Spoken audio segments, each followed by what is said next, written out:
Mucho se ha hablado y se ha escrito en estos años sobre el caso Biodac, sobre la operación Brujo, pero muy pocas veces se ha escuchado al gran protagonista, en ausencia del creador del producto, Fernando Chacón, ya fallecido, que no es otro que su hijo Rafael Chacón.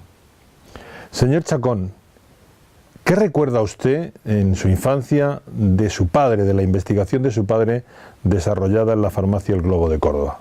Bueno, pues yo lo recuerdo más que como padre, pues quizás como investigador, ¿no? Siempre en su laboratorio, él incluso siempre con su bata, su aparato, dedicado día y noche, porque él incluso tenía un apartado donde dormía en el propio laboratorio, tenía su apartamento, y recibiendo gente que venía a verlo y gente que le agradecía su trabajo, y siempre muy dedicado a la investigación y a las personas. Era una gran persona. Y yo soy un gran admirador porque ya te digo que como padre no fue un gran padre porque estaba dedicado a su trabajo, pero en su trabajo de verdad que era absolutamente pasión. Era una pasión que llevaba y una inquietud que tenía dentro, estudiando, investigando, viendo artículos las 24 horas del día. ¿Cómo llega a interesarse por el mundo de las bacterias de una forma terapéutica? Sí, bueno, lo principal es que él conecta la posible patología de los tumores en relación con una serie de bacterias. Y él lo conecta por evidencias que él obtiene de su propia investigación, de su trabajo diario, de todas las horas que echa, va descartando cosas y se va, digamos que afiliando a una idea que va determinada por su propio trabajo. Como ya te digo, las horas eran muchísimas las que trabajaba. ¿Qué pasos sigue su padre antes de comenzar a aplicar la vacuna en seres humanos? Bueno, pues hace pruebas toxicológicas, hace lo que se hace ahora, pero trasladado a hace 50 años, pues en animales, en investigaciones sobre tejidos, microscopía, microbiología, lo que él era especialista, porque él estudió, como sabe, veterinaria, farmacia y la microbiología de medicina, y lo que sabía era sobre todo un supermicrobiólogo. ¿Cómo estaba considerado su padre en los ambientes médicos y administrativos de la época? Bueno, entonces no había una sociedad tan estricta como la de ahora y eran más permisivos y bueno, estaba bien considerado, en esa época estaba bien considerado, tampoco había los intereses que hay ahora. Entonces él le permitían trabajar, él trabajaba, tampoco daba la guerra a nadie porque es que no salía de su laboratorio. Prácticamente su trabajo estaba asumido en su área de la farmacia y su laboratorio. O sea que no era el momento lo respetaban simplemente. ¿Cómo llegan las primeras experiencias con pacientes terminales y con qué resultados?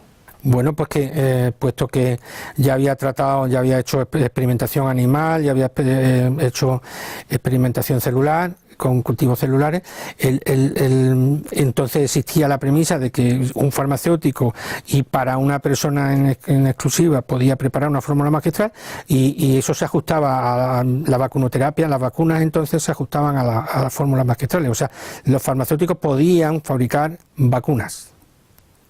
¿Y cómo le llegan a él los pacientes?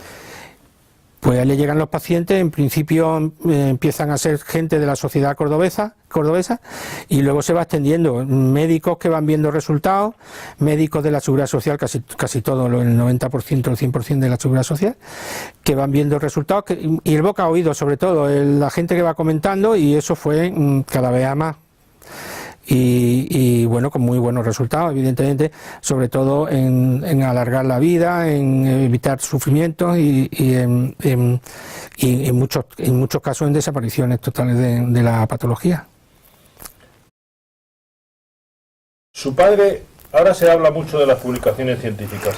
¿Su padre también publicó en las revistas de la época? Sí, en el Monitor de la Farmacia publicó todos sus trabajos, que entonces no existían. Realmente lo que hay ahora, los referees, las grandes publicaciones científicas, eso no existía. O sea que no, cada uno se publicaba en donde podía y eran muy pocos los medios y sobre todo en España, no estamos hablando de una España de posguerra y un farmacéutico de Córdoba. Evidentemente éramos limitados sus medios. ¿Con qué nivel de apoyo contaba en aquellos años su padre para el desarrollo de la vacuna? ¿Cómo eran sus relaciones aparte de los médicos, con las administraciones sanitarias, con las autoridades?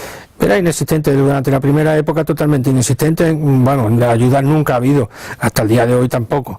Nunca le ayudaron en nada y él se mantenía con el beneficio de su farmacia y con aportaciones de capital de mi madre y de mi familia. Eso era un trabajo que evidentemente lo desarrollaba sin ánimo de lucro, o sea que le costaba muchísimo más dinero el desarrollo de su investigación que lo que pudiera sacar de ella, pero vamos, muchísimo más, que no le daba ni para costear los medios de cultivo. Su padre era un investigador, ¿cómo le llegaban a él los pacientes? Eran los médicos y siempre mi padre en la premisa era siempre con receta facultativa. Y el médico era conocedor y era el que prescribía, evidentemente, la vacuna. En aquellos primeros años con lo que trabajó su padre era con autovacunas. ¿En qué consistían? Sí, bueno, mi padre le mandaban la sangre del enfermo.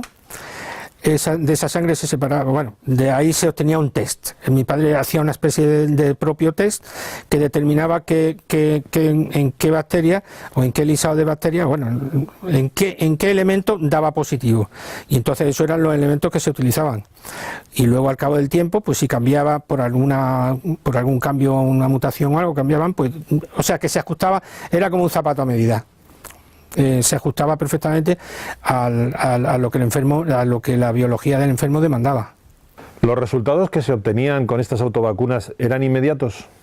En muchos casos sí, en otros había que hacer más cambios de la fórmula, porque la fórmula era abierta. Dentro de que era abierta estaba hecho siempre con el mismo, o sea, con una cantidad de bacterias, pero dentro de esa cantidad de bacterias pues iban sorteándose según determinaba el suero del enfermo. ¿Cuándo y por qué la vacuna pasa de ser autovacuna a reunir un mayor número de bacterias? ¿Cuándo la hace global? Bueno, la hace global porque se le hace imposible ya hacerla a cada persona, porque ya el volumen de enfermos o de pacientes, bueno, en ese momento eran pacientes enviados por los médicos, pero que ya eran tal cantidad que no se podía hacer individualizada. Entonces, con la estadística de las enfermedades y de las cepas que habían dado positivos en esas enfermedades y una estadística bastante extensa, porque ya llevaba tratados más de 10.000 personas, pues entonces decidió agrupar una serie de elementos para hacer un producto en serie. ¿Qué tipo de patologías, hemos hablado de cáncer, pero no solo de cáncer, qué tipo de patologías se podían tratar en esa primera época con la autovacuna y con la vacuna global? Bueno, es que en principio mi padre esos fueron hallazgos a posteriori. En principio mi padre se centraba en el cáncer. Lo que pasa es que si viene un cáncer que además tiene una artrosis y resulta que esa artrosis se mejora y otras patologías como una artritis se van mejorando, pues había evidencia, él empezaba a evidenciar que había otras posibilidades de su vacuna, de su producto. Y entonces esos fueron añadidos posteriores que luego fueron investigados y que luego se dieron como resultado que sí, que efectivamente tenían propiedades para esas enfermedades degenerativas, progresivas y no contagiosas. De hecho hay estudios hechos sobre todas las que daba positivo, pero esos fueron hallazgos posteriores y además tampoco digamos que se sabe si dentro del producto no solamente un principio es el que está funcionando, sino que son muchos principios los que hay dentro.